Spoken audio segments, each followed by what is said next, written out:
తొలకరితో మొదలయ్యే వ్యవసాయ సీజన్లో రైతాంగం పొలం పనులు ఆరంభించే ఏరువాక పౌర్ణమిని పశ్చిమ గోదావరి జిల్లాలో ముఖ్యమంత్రి చంద్రబాబు నేడు లాంఛనంగా ప్రారంభించనున్నారు.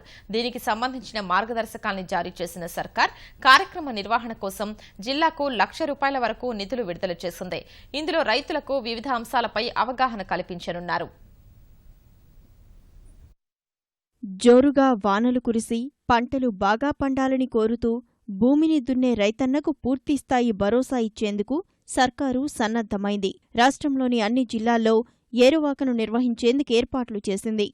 పశ్చిమ గోదావరి జిల్లా చిట్టవరంలో ఈ కార్యక్రమాన్ని నేడు ముఖ్యమంత్రి చంద్రబాబు లాంఛనంగా ప్రారంభించనున్నారు. ఇందులో ప్రజాప్రతినిధులు, అధికారులు భాగస్వాములు కానున్నారు. జిల్లాలో జరిగే ఏరువాక కార్యక్రమానికి జిల్లా కలెక్టర్, వ్యవసాయ అధికారి, జిల్లా మంత్రి హాజరై నియోజకవర్గాల వారీగా కార్యక్రమాలు అమలు చేస్తారు. ఆయా ప్రాంతాల్లోని రైతులను కార్యక్రమానికి వచ్చేలా చేయడం, ప్రభుత్వం నుంచి లభిస్తున్న ప్రోత్సాహకాలను వివరించడం వంటి బాధ్యతలను అధికారులు తీసుకున్నారు.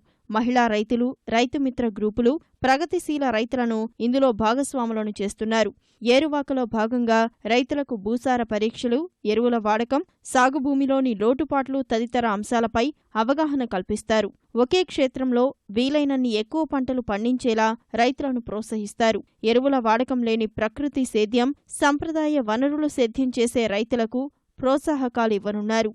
ఏరువాకలో ప్రధానమంత్రి ఫసల్ బీమా యోజన విధివిధానాలు ఖరారు చేస్తారు.